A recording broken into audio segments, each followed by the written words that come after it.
अस्सलाम वालेकुम। I am राहत फरीद, योर कंप्यूटर टीचर बेटा। आज का हमारा लेक्चर बेटा CS 201 का है, introduction to programming. Lecture number 4 होगा। Without wasting our time let's start our lecture right now बेटा। तो हम अपना लेक्चर आज देखते हैं। लास्ट टाइम हमने लेक्चर नंबर 3 कवर किया था। आज लेक्चर नंबर 4 है। साथ साथ मैं हाईलाइट्स और प्रैक्टिकल भी कवर करवाता हूँ आप लोगों को। मतलब आपको CS 201P करने की जरूरत नहीं पड़ेगी। तो विदाउट वेस्टिंग ओवर टाइम, आपका लेक्चर नंबर 4 है जिसमें हमने कुछ प्रोग्राम्स और कुछ ऑपरेटर्स के बारे में पढ़ना है। तो डायरेक्ट अपने प्रोग्राम्स की तरफ पहले चलते हैं बेटा। होप सो आपको स्क्रीन शेयर हो रही है और मैं जूम कर रहा हूँ। हमने आज एक प्रोग्राम बनाना है जिसमें यूजर से वैल्यू लेनी है। यूजर से वैल्यू लेनी है। अब यूजर से वैल्यू लेने के लिए हमें पता है हम आउटपुट के लिए सी आउट, अब वैल्यू लेने के लिए सी इन का इस्तेमाल करते हैं। ठीक है, वैल्यू लेने के लिए सी इन, इनपुट का मतलब है। ठीक है। तो आज का हमारा प्रोग्राम है, हमने यूजर से 10 एजेस लेनी है। एज 1, एज 2, एज 3, इस तरह 10। और उसके निकालना है टोटल एंड एवरेज निकालनी है उस टोटल की। ठीक है, टोटल एज और एवरेज निकालनी है। तो ये हमारे पास प्रोग्राम है बेटा, इसको करते हैं। तो सबसे पहले अपना एक स्केलेटन क्रिएट कर लेते हैं, स्ट्रक्चर क्रिएट कर लेते हैं, आप कुछ भी कह सकते हैं। Name space STD int main. जिसको नहीं समझ आ रहा कि ये, वो मेरा इससे पहले वाला लेक्चर नंबर 3 देख ले, उसको अंदाजा हो जाएगा।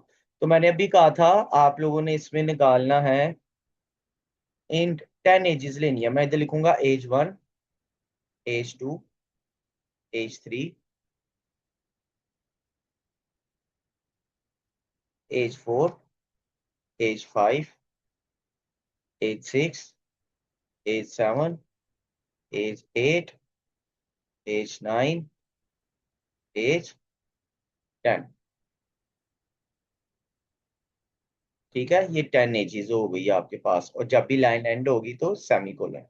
लेकिन इधर मैंने फिर फ्लोट लिखा क्योंकि हमने एवरेज भी निकालनी है, तो मैंने एवीजी लिख दिया। एवीजी का मतलब क्या होगा? एवरेज। तो मुझे टोटल एज भी चाहिए थी, टोटल एज। तो मैंने इंट में ही टोटल एज लिख दी ताकि बार बार लिखने की जरूरत ना पड़े। ये मैंने टोटल अंडरस्कोर लगा दिया मैंने, ठीक है, ताकि याद रहे। तो ये टोटल एज 10 एजेस हो गई और हमारे पास एवरेज हो गई। अब हमने 1 बाय 1 करके एज लेनी है। तो एक्सर्शन ऑपरेटर, डबल कोट्स लगाए और डबल कोट्स के अंदर लिखा एंटर द एज 1, ताकि हमें पता लगता रहे सी इन। अब इस वाले ऑपरेटर को हम कहते हैं एक्सर्शन, तो इस वाले ऑपरेटर को कहेंगे इंजर्शन। ठीक है, मैं इधर कमेंट्स लगा देता हूँ और मैं इसको कह देता हूँ ये आपके पास क्या है? इंजर्शन ऑपरेटर। ठीक है। तो विद, अगर मैंने वैल्यू प्रिंट करवानी है तो मैं एज 1 लिखूंगा विदाउट डबल कोट्स। याद रखना, जब भी वैल्यू प्रिंट करवाते हैं विदाउट डबल कोट्स लिखते हैं। तो इधर मैंने साथ एंड एल लगा दिया ताकि लाइन एंड हो जाए, लाइन में हो, इस तरह ना प्रिंट हो, एक ही लाइन में प्रिंट ना हो, लाइन बाय लाइन प्रिंट हो। ठीक है, ये मैंने लगा दिया। अब मैंने क्या किया, इसको किया कॉपी, ताकि मुझे बार बार लिखने की जरूरत ना पड़े। कंट्रोल C से कॉपी होता है बेटा। ये मैं मिटा रहा हूँ थोड़ी देर के लिए। ये लें जी, मैंने कंट्रोल C से कॉपी किया, कंट्रोल V से मैंने पेस्ट। इधर मैंने चेंजिंग की, इधर 2 लिखना है और इधर 2 लिखना है बस। फिर मैंने एंटर किया, इधर 3 और इधर भी क्या आएगा? 3। फिर मैंने एंटर किया कंट्रोल V, इधर 4, इधर भी क्या आएगा? 4। फिर मैंने एंटर किया, इधर आएगा 5, इधर भी क्या आएगा? 5। फिर मैंने कंट्रोल V किया, इधर आएगा 6। तो आपने इसी तरह ही सारा पेज कर लेना है, हमें बार बार लिखने की जरूरत नहीं पड़ेगी। इधर 7 और ये 7। आपकी बुक में वो हो सकता है थोड़ा सा डिफिकल्ट हो आपको समझना है, लेकिन बहुत इजी कंसेप्ट है ये वाले। बुक में थोड़ा सा डिफिकल्ट करके लिखा हुआ है, लेकिन इंशाल्लाह इधर आपको प्रैक्टिकल समझ आ जाएगा सारा। ये ले जी, ये हमने यूजर से 10 एजेस ले ली। अब हमने क्या करना है, जो स्पेलिंग हमने इधर लिखे हैं इसी स्पेलिंग को लिखना है। अगर हमने चेंज किए तो सिंटैक्स एरर आएगा। मैंने लिखा टोटल एज, ठीक है। एज 1 को प्लस करो, एज 2 को प्लस करो, एज 3 को प्लस करो, एज 4 प्लस एज 5 प्लस एज 6 प्लस एज 7 प्लस एज 8 प्लस एज 9 प्लस एज 10।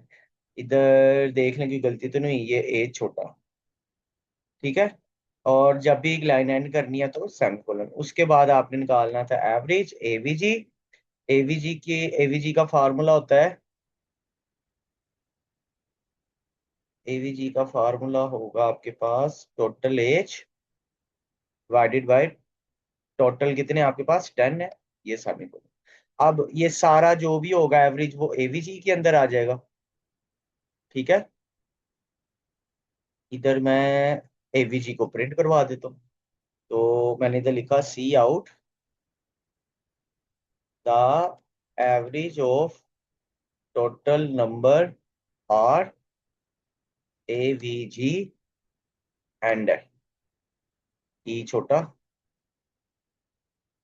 चलें जी, ये हमारे पास प्रोग्राम हमारा क्या हो गया, कंट्रोल एस से सेव करेंगे, कोई भी नाम दे दो। इधर से मैंने इसको एग्जीक्यूट करवाया और ये कंसोल स्क्रीन आ गई। पहले मैंने इसको दिया 2 फिर 3। अब ये लाइन बाय लाइन कैसे आ रहा है, मैंने एंड एल का इस्तेमाल किया। 4 5 6 7 8 9 12 21, ठीक है। तो एवरेज ऑफ टोटल नंबर क्या आ गया आपके पास, 7 आ गए। अब इधर एक एरर क्या आया, इधर एरर ये आया है कि टोटल नंबर प्रिंट नहीं हुए। क्यों, मैंने टोटल को प्रिंट ही नहीं करवाया। तो अगर मुझे टोटल को भी प्रिंट करवाना है तो मुझे इधर क्या लिखना पड़ेगा, सी आउट लिखना पड़ेगा। मैंने तो लिखा द टोटल एज इज, इधर मैंने क्या लिख दिया, total underscore as and E छोटा हमेशा होगा, ठीक है। इसको प्रिंट करवाते हैं। ये यस, कंसोल स्क्रीन सामने आ जाएगी आपके पास। 1 2 3 4 5 6 7 8 9 10। आप देखो, कहता है टोटल नंबर 55, ठीक है। ये स्पेलिंग मिस्टेक हो गई, इधर मैं टी खत्म करूंगा, खत्म हो जाएगा। और जो एवरेज होगी वो क्या निकली, 5। तो 10 डिवाइडेड बाय 55, 55 डिवाइडेड बाय 10, तो 5 बचता है आपके पास। तो ये आपके पास एक प्रोग्राम हो गया। तो आप इसका स्क्रीनशॉट ले सकते हो। बुक में थोड़ा सा डिफिकल्ट लिखा हुआ है, ये मैंने करेक्ट करके आपको बताया, ठीक है। या आप इसका स्क्रीनशॉट ले सकते हो बेटा।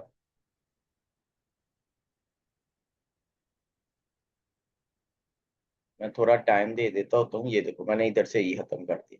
ये हमारे पास हो गया पहला प्रोग्राम। दूसरा प्रोग्राम अब वो क्या कहता है, ये देखें। उन्होंने तोड़ तोड़ के समझाया हुआ, मैंने एक ही बार आपको ये प्रोग्राम पूरा समझा दिया, ठीक है। उसके बाद एक्सप्रेशंस हैं बेटा। सिंपल एक्सप्रेशंस क्या होता है, कहता है इस फॉर्म में समझना प्रोग्रामर के लिए बहुत मुश्किल होता है। उसको नहीं पता ए और एक्स आपस में क्या हो रहे हैं, तो हमें बीच में स्टैरिक मतलब मल्टीप्लाई का ऑप्शन लगाना पड़ता है, फिर हम कोई ना कोई काम करेंगे। जैसे मैंने अगर एक फार्मूला मिला एरिया ऑफ सर्कल, तो एरिया ऑफ सर्कल का फार्मूला होता है 3.14 आर की पावर 2। तो ये आर की पावर 2 और 3.14 आपस में क्या हो रहे हैं हमें नहीं पता। तो हम कंप्यूटर को किस तरह समझाएंगे, हम समझाएंगे 3.14 multiply by r multiply by r. ये समझ आएगा, ये लिखने का एक्सप्रेशन है, सिंपल है। आगे यही चीज आपके पास आती है बेटा। हमारे पास एक प्रोग्राम है, इसमें आप लोगों को एक प्रोग्राम दिया गया, आपने यूजर से 4 डिजिट्स लेने हैं। आपने यूजर से 4 डिजिट्स लेने हैं। फॉर एग्जाम्पल है वो 7531। और जब वो आउटपुट डिस्प्ले हो तो वो उल्टा प्रिंट करे 1357 अलहदा अलहदा करके। तो ये एक प्रोग्राम क्रिएट करते हैं। मैंने मे भी आपके लिए पहले बनाया हुआ है, ये देखें। तो प्रोग्राम मैंने लिख लिया हुआ है आपके पास, कि आपने, उसने कहा था कि यूजर से 4 नंबर लेने हैं, तो मैंने इंट नंबर लिखा और एंटर द नंबर, और वो नंबर मैंने दे दिया उसको। फॉर एग्जाम्पल वो नंबर मैंने दिया 5432। ठीक है, वो नंबर मैंने क्या दिया, 5432। अभी तो फार्मूला लगेगा मॉडुलस का। अब मॉडुलस निकालने का तरीका क्या होता है, कहता है जो भी नंबर 10 के साथ मॉडुलस में रिमाइंडर बचेगा उसको किधर डाल दो, विद द असाइनमेंट ऑपरेटर, वो किधर चला जाएगा, डिजिट में, और उस डिजिट को हम क्या करेंगे, प्रिंट करेंगे। जैसे कि मैं अगर इधर ओपन करूं, ये देखें, तो हमारे पास है 5432।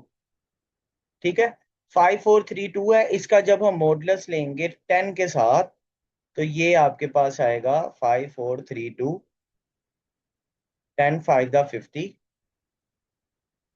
432, 10 4 द 40, और 10 3 द 30।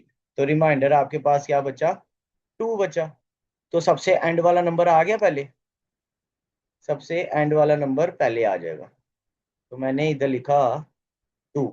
अब मुझे क्या करना है, अब मुझे जो नंबर था 5432, इसमें से ये नंबर को खत्म करना है। तो इस नंबर को खत्म करने के लिए मुझे इसको डिवाइड करवाना पड़ेगा 10 के साथ।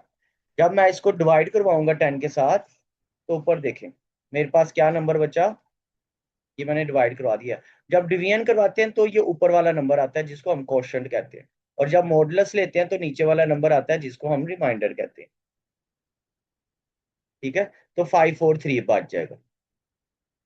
तो दोबारा जब मैं फॉर्मूला लगाऊंगा, अब क्या होगा, 4543 का रिमाइंडर निकालूंगा 10 के साथ, तो ये आ जाएगा 10 5 द 50, 10 4 द 40। तो रिमाइंडर क्या बचा, 3। इसका क्वोशंट क्या बचा डिवीजन के बाद, 54। तो ये डिजिट्स जितने होंगे उतने ही आपके पास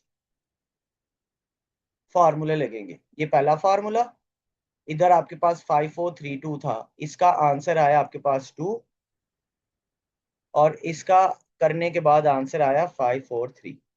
फिर जब नीचे आएगा, इसके पास आएगा, वापिस इसके पास आएगा, इधर दोबारा फार्मूला लगा हुआ है। अब 543 का लेगा मॉडुलस, तो इसका जो रिमाइंडर बचेगा वो 3 होगा, और डिवीजन के बाद फिर दो वैल्यूज रह जाएंगी, 5 4। फिर इसका मॉडुलस लेगा, तो इसका आएगा आपके पास जो आंसर आएगा मॉडुलस लेने के बाद वो 4 आएगा, और डिवीजन के बाद एक ही नंबर रह जाएगा। ठीक है, और लास्ट पे आपके पास 5 आ गया ये, और लास्ट पे क्या आ जाएगा आपके पास डिवीजन के बाद 5, और आपके पास जो नंबर बचेगा वो भी 5 ही होगा।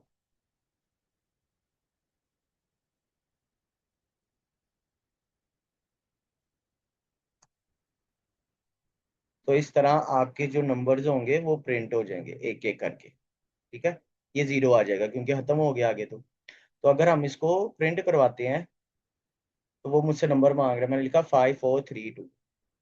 देखो, पहले 2 आएगा, फिर 3 आएगा, फिर 4 आएगा, फिर 5 आएगा। ये एक एक लाइन में आ रहा है क्योंकि मैंने एंडल का इस्तेमाल किया, इसलिए ये इस तरह प्रिंट कर रहा है। तो ये आपके पास हो गया दूसरा प्रोग्राम।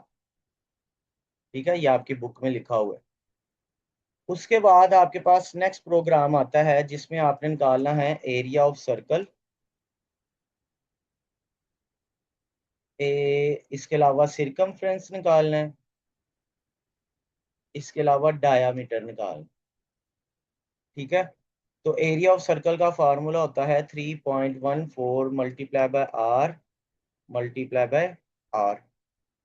इसी तरह अगर सिरकमफ्रेंस का देखें, तो आपके पास 2 multiply by 3.14 multiply by r, ये सिरकमफ्रेंस का आ गया। और डायामीटर का सिंपल फार्मूला होता है 2 मल्टीप्लाई बाय आर। तो ये हमने निकालने हैं। तो सिंपल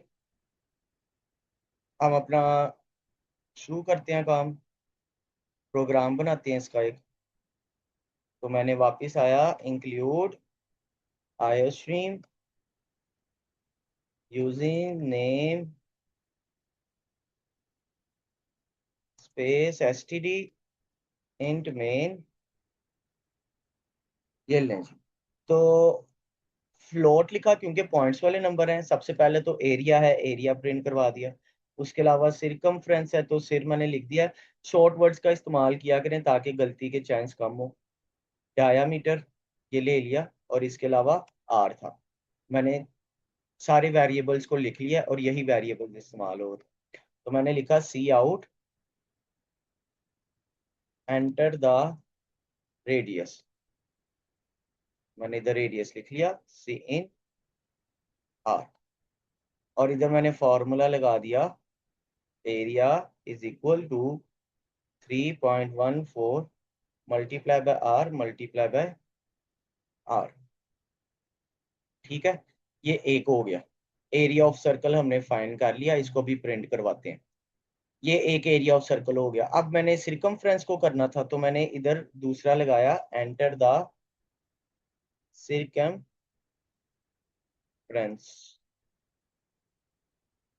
और यूजर से वैल्यू ले ली मैंने सिर, क्योंकि मैंने सिर प्रिंट करवाया हुआ था। ये भी हो गया। और इसका फॉर्मूला होता है हमारे पास, sir is equal to multiply 3.14 multiply by r. Last पे आपके पास आ गया डायामीटर, तो यूजर से डायामीटर की भी वैल्यू ले लें, एंटर द डायामीटर, सी इन। तो डायामीटर के लिए मैंने क्या इस्तेमाल किया हुआ है, डाया। और इसका फार्मूला आपके पास होता है, dia is equal to multiply by R. अब तीनों को प्रिंट करवा दो, cout the area of circle is, without double quotes, area handle semicolon, double quotes, enter the, sorry, the circumference is, फिर हैंडल। इसी तरह the diameter is dia handle. ये हमारे पास प्रोग्राम हुआ, इसको सेव किया। सेव करने से पहले देख लेते हैं, स्पेलिंग थोड़े से सही कर लेते हैं। एंटर, कंपाइल करेंगे, नो एरर। वो एक एक करके अब आपसे पूछेगा। एंटर द रेडियस, तो मैंने रेडियस दे दिया 2.2। एंटर द circumference, मैंने दे दिया 2.3। एंटर द डायमीटर, मैंने दे दिया 3.3। The area of circle is this, the circumference is this, and the diameter is this. तो मैंने तीनों चीजें निकाल ली हैं आपके पास। आप वन बाय वन करके इसको देख सकते हैं। ठीक है, तो अगर मैं दोबारा प्रिंट करवाता हूँ इसको, तो 2.2, 3.3, 4 दे, आप कोई भी नंबर दे सकते हो, कोई फर्क नहीं पड़ता।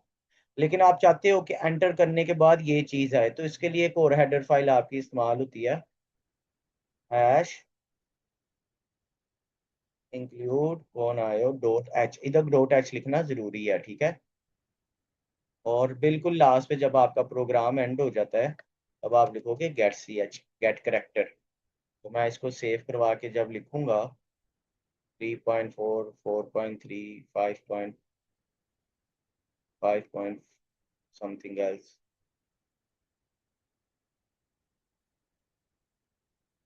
दोबारा करवाते हैं, 1.2, 2.1।